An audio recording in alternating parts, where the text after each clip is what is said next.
Welcome to the Times of Israel's Friday Focus. I'm your host, Amanda Borschel-Dan, here with our diplomatic reporter, Lazar Berman, for this Friday, June 13th. Hi, Lazar. Thanks for joining me on this Freaky Friday. Good to be here. It's Friday the 13th, but hopefully, we can succeed anyway, despite the bad omens of the date. I'm sure we'll be fine.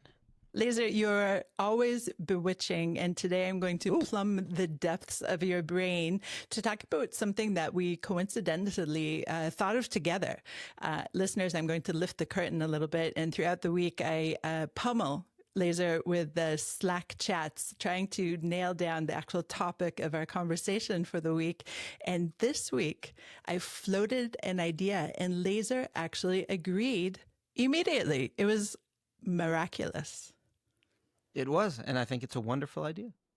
Okay, so what are we going to talk about today? So in the news, especially late last week, is this idea that the Israeli government has been propping up a criminal gang or a mafia or some kind of smuggling troop, a clan in southern Gaza to kind of create a bit of a bit of competition for Hamas, at least in the southern Gaza Strip. So we're going to talk about the idea, first of all, of counterinsurgency and insurgency. And actually, you mentioned this last week in a really great Friday Focus, this idea of counterinsurgency. So can you please define this term? It's such a great word for Scrabble, by the way.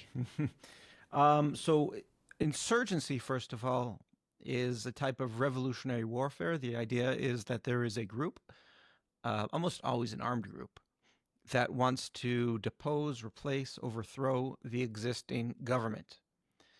Now, they can do it in a number of ways, but we can think of plenty of cases where you talk about revolutionaries. They are fighting an insurgency against the powers that be. A counterinsurgency is the effort to defeat that, which is not only military generally, it also is information, assassinations, intelligence, and all those things. Now, this type of warfare goes way back. But for our purposes, it really began getting shape, at least intellectually and conceptually, in the 50s and 60s as European powers were fighting to hold on to colonial assets, whether it's in Asia, whether it's in North Africa, and also continental Africa. And it wasn't necessarily only fighting against themselves as colonial powers, but sometimes against the government that they had installed or that they were backing. Now, this kind of went out of vogue in the later decades, but it came back especially during the height of the Iraqi and the Afghanistan wars that the U.S. was fighting, especially around 2007 in the surge. And the idea there was that this is population-centric counterinsurgency, or COIN for short. Population-centric means that the center of gravity of the fight, is not any particular piece of territory. It's not necessarily the capital. It's not any mountain range. And it's not even enemy commanders or fighters. What wins the war is the population, their loyalties, where they want to cooperate, who they see as looking out for their interests. That is what needs to happen. Of course, this doesn't mean that there isn't an important security side, because nothing happens without security. You can't bring the population over to your side if they don't feel secure. But once you have security, that's not enough. You have to follow it up with many things that are not military. Whether it's, let's say in Iraq, you saw building schools, hospitals, participating in local political processes. All those types of things are meant to divide the population from the insurgents, from the guerrillas, and to, even if they don't think like you, they might not even like you, but what needs to happen is they have to feel that you are a better bet for them, you are reliable, and you are going to give them a better, safer life, a better, safer future than the insurgents. That's at the heart of it. And that really was in vogue in the U.S., in Iraq and Afghanistan. Of course, those wars are not necessarily seen, certainly Afghanistan isn't, as victories. So people speak about it less. It is not the big thing anymore. The focus, certainly in the United States, is on great power competition against Russia, China. But I think it might be relevant for what we're seeing in Gaza. So we've seen this throughout the history of the region, of course, and even Israel has, I would say, arguably pulled this out of the hat a couple of times, especially when we're talking about Lebanon. Wouldn't you say, Lazar? Lebanon is the major example because there we actually did try to install a friendly government, and we had locals who it wasn't necessarily an insurgency per se, right? There was a civil war, there was terrorist groups that were kind of operating independently. So it doesn't match up one to one, but where the logic of what we were doing does add up, where you had a population that was friendly to us, that we supported in many ways. We provided security, we armed them, we let them come work inside of Israel. Um, we gave medical care to a lot of them. So it was basically we were providing everything. And the expectation was that they would defend our northern border. They would look out for our interests. And again, there was even a certain time we were hoping to install a government there. That, of course, did not end well. It turned into a long guerrilla war against Hezbollah, and we pulled out in 2000. And there's this memory, this kind of not fully examined scar, this trauma that we call the Lebanese mud that it has kind of kept us from thinking about doing anything like that again. But that's as close as we have gotten to any sort of the same logic, where it's not only the military that we're focusing on, but all the efforts that civil capacity that we were trying to build. Would you say more recently, much more recently, that the efforts to reach out to the Druze community in Syria have followed this kind of thought pattern as well? Israel has built field hospitals for the Druze in southern Syria. Is that following the same rule book? Yeah, so it's not a counterinsurgency because it's not clear what the insurgency would be. There's a new government we don't like. We want that government to stay away from us.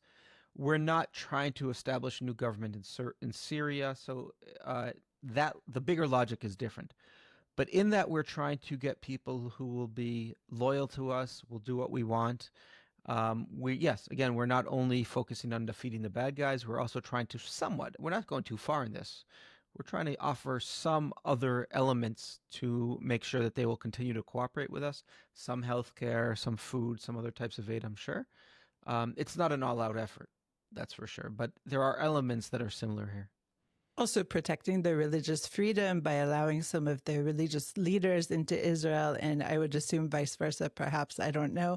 So it is working more on the hearts and minds, but as you said, as far as we know, at least, we're not exactly arming the Druze in Syria, as far as we know, unless you know differently. No, I don't, but it wouldn't surprise me. And even if we were, it wouldn't change the bigger picture here. It's not like we are trying to protect a government. We are trying to keep a certain group in power and safe in an area on our border. And that's the extent of it. We're not trying to think beyond that. Certainly not in Syria. Maybe we should in Gaza. That's the thinking of the cantonization theory that we talked about in the previous Friday focus in Syria. But let's talk about Gaza now. And first of all, I introduced this man. There's Yasser Abu Shabab. He's in his mid-30s and has been linked to, I don't know, Egyptian smuggling efforts, but he's kind of an unknown entity. So what do we know about Yasser Abu Shabab so far, Lazar? Sure. So he's from, first of all, the Tarabin tribe, which is a large, powerful Bedouin tribe, which spreads from the Sinai Desert, the Negev Desert. Also, they have members in the Gaza Strip. He himself is not the most savory character, kind of dropped out of school, went to drug smuggling in the Gaza Strip, and has basically made his fortune doing that. There's been times where he has cooperated more closely with Hamas. There's times where he hasn't. But basically, his drug operations had to come to an end after October 7th. And then he started focusing, and he made a lot of money doing this, on looting the humanitarian aid coming from Kerem Shalom, which is very close to his power base in the south. And he was involved in some major truck hijacking operations. He would kind of present himself as, the locals that are protecting the convoys from Hamas, and it seems like Israel would try to cooperate with him at certain times, but he was able to get a lot of that aid and then resell it on the black market and make himself a lot of money. So he's kind of turned into this Robin Hood type figure in terms of the urban mythology that's going around Gaza. And there's one myth that I've heard, I don't know if it's true, that he was actually imprisoned by Hamas. And during some of the Israeli airstrikes, the prison was busted open and he was let go. Do you know anything about that, Lazar? Yeah, he was in prison until October 7th. And then, obviously the Hamas civil control of Gaza broke down. So they released a lot of prisoners, and he kind of found a new way to take advantage of the situation. Would I call him a Robin Hood? I don't think so. I don't think that's necessarily his interest. The question is whether he's someone we can work with now. And our goal now is not creating some liberal democracy in Gaza. The goal right now, as it should be, is defeating Hamas and weakening Hamas and defeating Hamas. We can think about what comes after, but that is all we care about now, and that is the role that we need him to fulfill. Okay, let's go to a short break and then discuss the uproar when it came out that Israel is at least allegedly supporting this criminal. Jews have to learn to walk and chew gum at the same time. Thank you, Mr. President, for Jerusalem. No thank you for banning Arabs. His message on anti-Semitism is a good message. Trump is saying all the right things, and he may even be doing the right things, but for the wrong reasons. It's a dilemma for us, but I think we still have to stand up for the institutions, for due process, even if the wrong things that he's doing help us in the long term. I just don't see how they help us at all, because I think in the long run... There needs to be consequences. You can go out, you can march with a Palestinian flag, God bless you. That's fine. But if you use that flag to stop a Jewish students to go to class or beat them up, that's not freedom of speech. There needs to be consequences.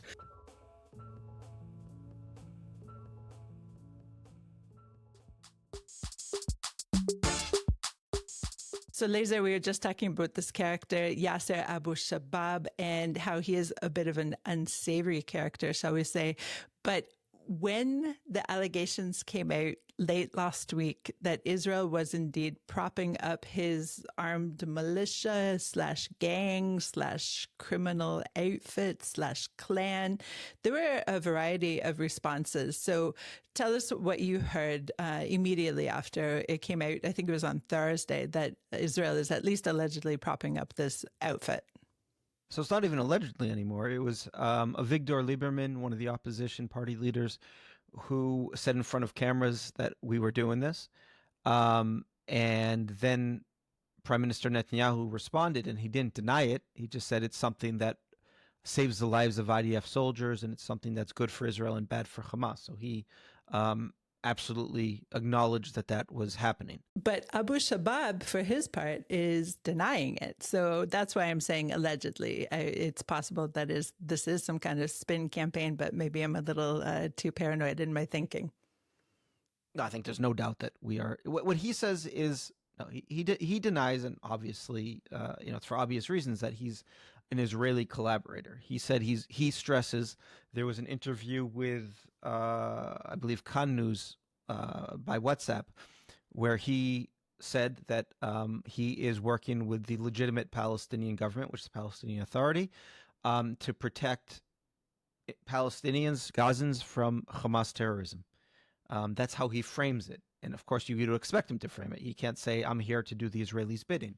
But that's how these relationships work. There's a temporary overlap of interests. Israel needs him, he needs Israel, and that's what is allowing this to take place. There's a Haaretz report that about the training and about the guns that Israel has given him, but it seems to be this quiet but well thought out effort to train some of his people. Let's say he has 100 of them. To give them the weapons they need, nothing that can harm us, just regular guns, and to expect that he will, first of all, provide some security for this the GHF effort, at least for stuff moving from the border to the sites, and to keep Hamas out of a certain area. And he has families that are moving into the area he controls in eastern Rafah, and that is supposed to be a place where the IDF doesn't operate, where everyone's safe, where they have food. That is the situation right now. How many did you say are working with Abu Shabab at this point? I would say at most, from what I've heard, is 100. It's not anything bigger than that. It's not like his clan has basically, he's not working with his clan, the larger tribe. They basically disowned him. So it's a lot of people that have been that he's worked with over the past couple of years in terms of looting the trucks that are coming out of Kerem Shalom. There's also some Fatah anti-Hamas people that are more than happy to do something that weakens Hamas. So it's this group of people, and then he's trying to recruit more, but he says he needs more money and weapons to do so. In fact, in his statements that were released on Army radio, it was a series of text messages. He said, apparently, we don't know for sure that it was him even, but he said, "We do not work with Israel. Our goal is to protect the Palestinians from Hamas terror. Our weapons are not from Israel. They are simple arms we collected from the local population."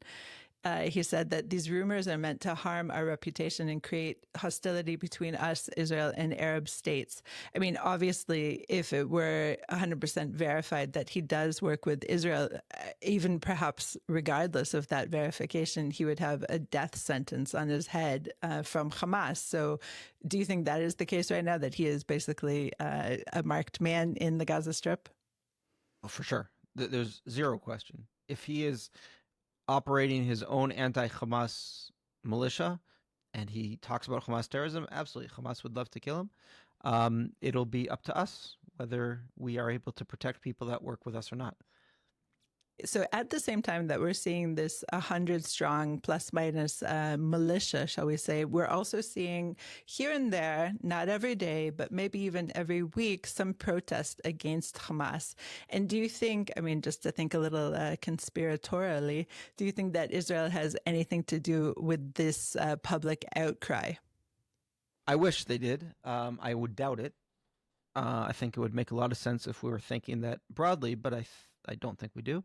But the bigger picture here is there's a couple of things. So if indeed we think it's a good idea for a certain piece of territory to have people that we're training and arming and working, cooperating with us, then why isn't that, first of all, a model for the entire Gaza Strip, right? It means that we are inadvertently moving toward this counterinsurgency model that Israelis have kind of looked down on as unrealistic.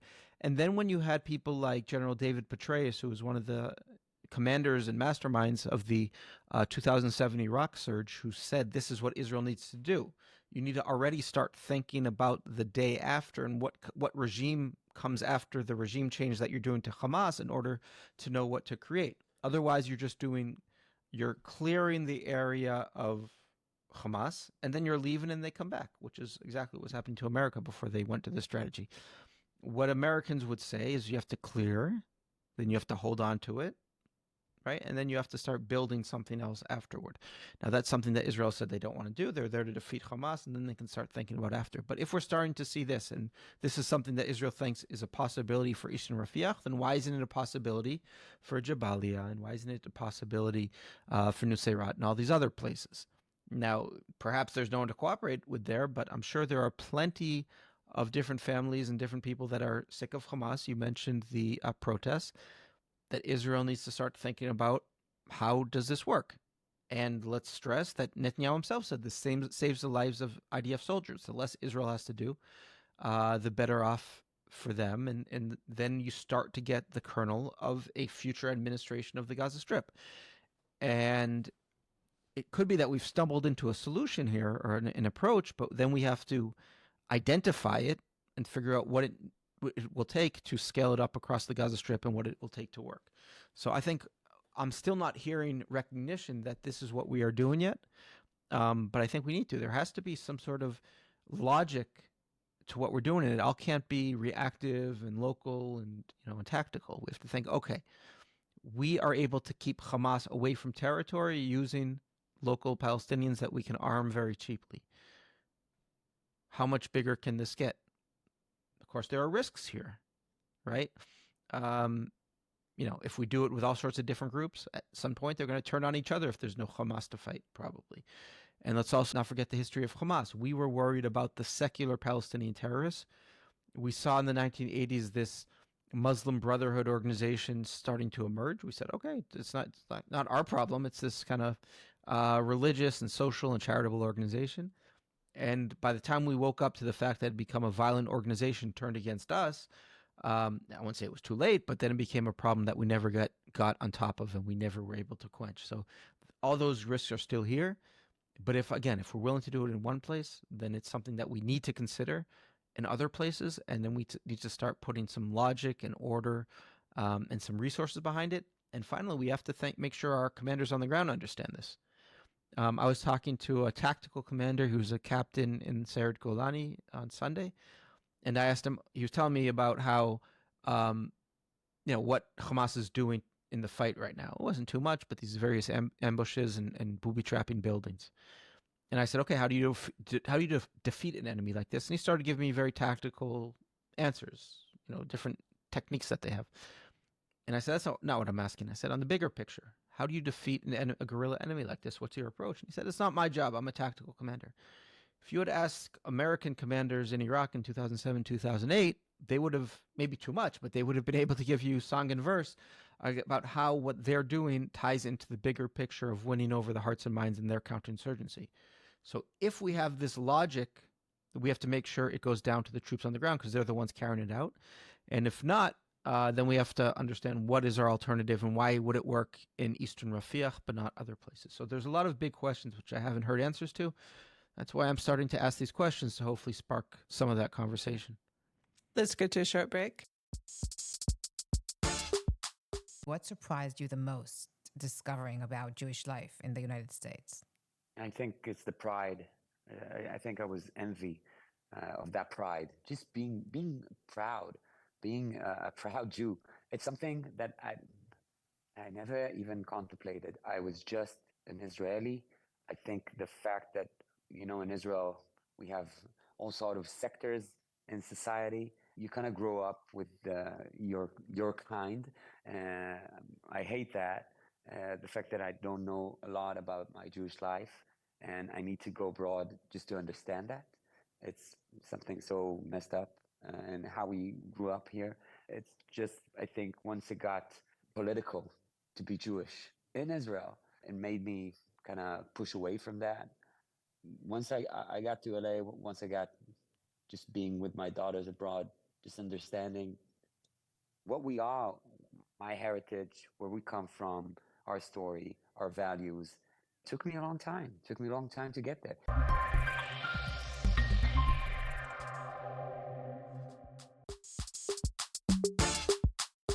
And we're back. I'm Amanda Borschel-Dan here with our diplomatic reporter, Lazar Berman. Lazar, an interesting chat on Independence Day of all days, and we were talking around the barbecue, a friend and I, about the Arab Spring. And I mentioned how we're seeing these signs of unrest against Hamas in the Gaza Strip. And he said to me, Amanda, the Arabs know how to revolt and how to overthrow their government. If the people of Gaza wanted to do that, they would do it. Were the people of Gaza to really, really want to create a change in the Gaza Strip, it would have happened already. So that, I guess, is part of my question to you.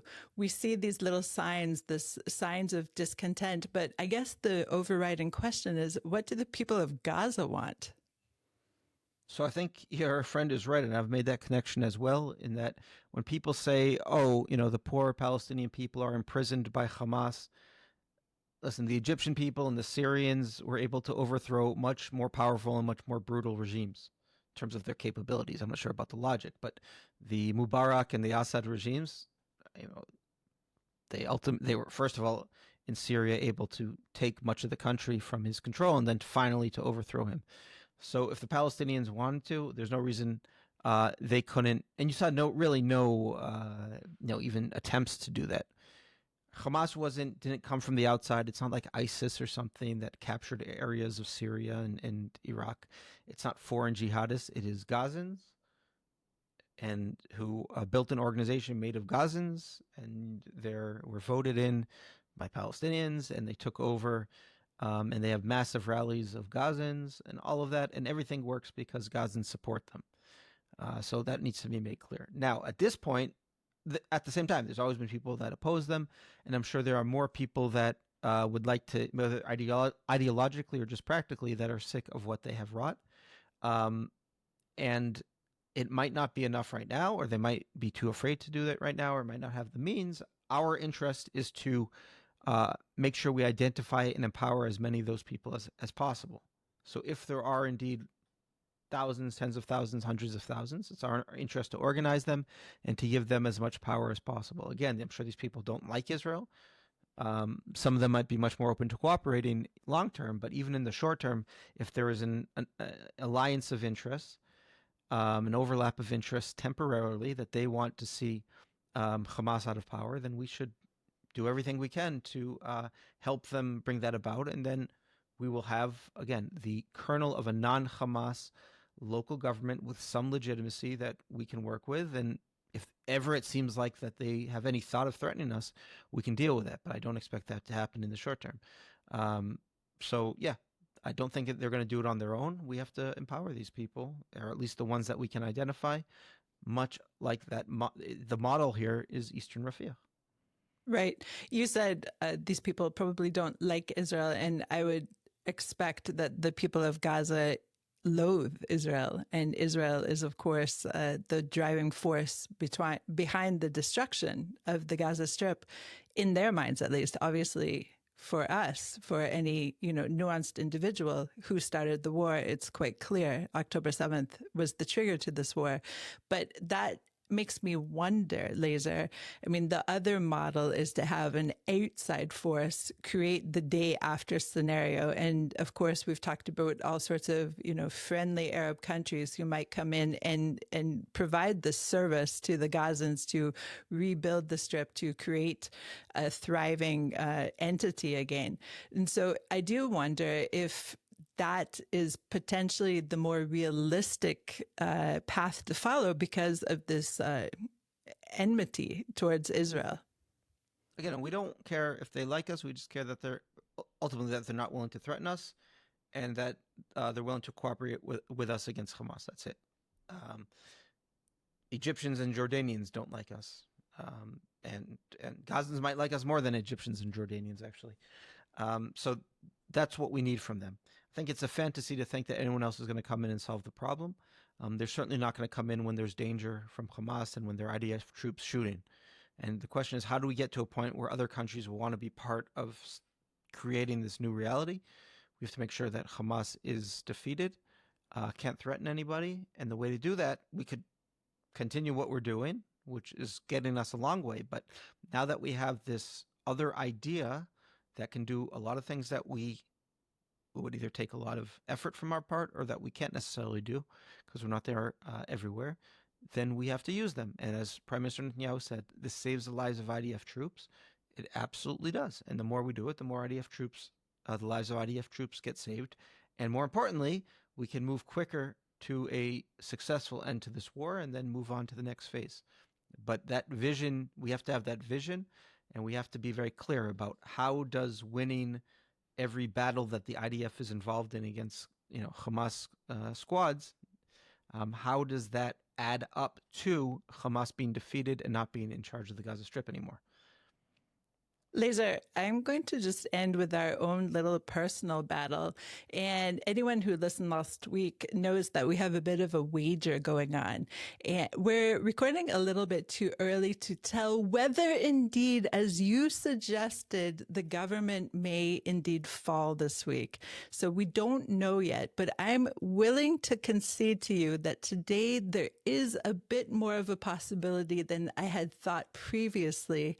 And so, dear listeners, I will be supplying our fair Lazar with a soy milk cappuccino when I next see him in the office. Fair Lazar. Is this going to be one made in our kitchen, or are you going to purchase it from an institution outside of the Times of Israel. Lazar, for you, I will give you whatever you would wish. And if you would like from my own hands or from an institution outside of our office that happens to be across the street and makes a very nice soy cappuccino, then it will be I want one that. from across the street. Living large this week. All right, Lazar. I think my pocketbook can stand it.